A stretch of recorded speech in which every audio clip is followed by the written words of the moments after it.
Hello' everyone আসসালামু আলাইকুম good morning. এতিয়া ৰাতিপুৱা 10:30 হৈ গৈছে আৰু মই আনাই খোৱালোঁ।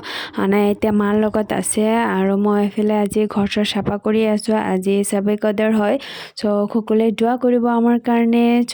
আজি ভাবিলোঁ মা এইটো ৰুমত নামাজ পঢ়িব, এনেতো ঘৰ মচোৱে, আজিও অলপ মচি দি আছোঁ। আৰু এইফালে আনাই ইয়াত খেলি আছে। এভৰিৱান, আমি ইফতাৰ চিফতাৰ কৰিলোঁ আৰু এতিয়া 7টা বাজিবহি। আনাইকো খোৱালোঁ, আনাই ইয়াতে আছে। গৈ আছোঁ নামাজ পঢ়িবৰ কাৰণে। আজান দিবহি 10 মিনিট আছে।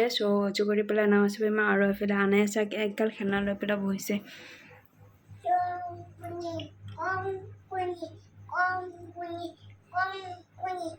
দোৱা কৰিব আমাৰ কাৰণে। আৰু কত ৰোজা গুচিয়ে গ'ল আৰু 2টামানহে আছে। ঈদ আহি পালেহি, কিন্তু তেনেকুৱা এক্সাইটমেণ্ট সেইটো তেনেকুৱা লাগাই নেকি আমি খুলি গৈছে। সেইটো ফিল অহা নাই ঈদ আহিছে বুলি। এইবাৰ এনেকুৱা কিবা খাচ লগা নাই। চবৰ কেনেকুৱা লাগিছে গম নাপাওঁ, বাট মোৰ এনেকুৱা হৈছে যেন ঈদ বুলি লগা নাই। ঘৰ চৰ সজালে চাগে লাগিব পাৰে। আজি নামাজ হয়, আজি নামাজটো পঢ়ি অহাকালিৰ পৰা ৰুম চুম এইবিলাক সজাম, তেতিয়া লাগিব পাৰে। আৰু আনাই কেনেকৈ চিঞৰি আছে চাই।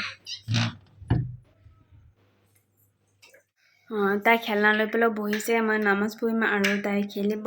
আৰু আটা অলপ লৈ লওঁ ৰুটি বনাই। এনেকৈ মোৰ নামাজ পঢ়া হৈ যায়, ইমান দিগদাৰি নকৰে। কেতিয়াবা ফাৰণাৰ মাত শুনিলে তেতিয়া মানে যাব খোজে। পিছত আকৌ মই বেলেগ কিবা খেলনা চেলনা কিবা কিবি দি দিওঁ, তেতিয়া আৰু যাব নোখোজে। সিহঁত গ'লে মানে অলপ বেছি বদমাচি কৰি থাকিব। চবেই নামাজ পঢ়ি থাকে, সিহঁত দুটা অকলে থাকিব। অকলে থাকিলে সেইটো আকৌ বেয়া কিবা মাৰপিট লাগিয়ে যায় নেকি হয়। এনেকৈ মই খেলনা আৰু এইবিলাক দি পেলাই লগতে বহাই ৰাখোঁ, পিছত নামাজ পঢ়োঁ। আনাই এই আটা দি পেলাই খেলি আছে এতিয়া।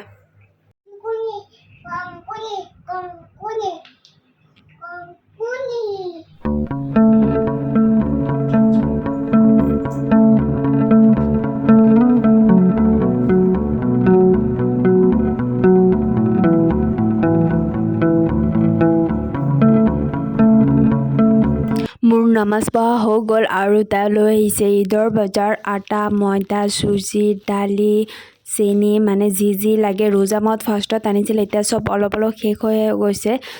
তেওঁ আকৌ আনিছে ঈদৰ কাৰণে। আৰু মই অহাকালি পিঠা বনাম। আটা ময়দা এইখিনি চব চালি পেলাই থৈ দিছোঁ। আৰু আজি আনায়াৰ হাতত বি পৰুৱাই কামুৰি দিছে। পুৰা হাতটো ইমান ডাঙৰ ফুলি গৈছে, ৰঙা হৈ গৈছে। তাৰ স্কিন বহুত কোমল হয়। আৰু কিয় জানো তাইক বি পৰুৱাই কামুৰিয়ে থাকে। আমাৰ ঘৰত মানে খিৰিকীৰ এফালেদি আছে, আৰু এতিয়া ৰ'দ দিয়েতো ৰ'দ চব আহি যায় ঘৰৰ ভিতৰত। ইমান চাই ৰাখিব নোৱাৰি। হাতটো কিমান ডাঙৰ ফুলি গৈছে।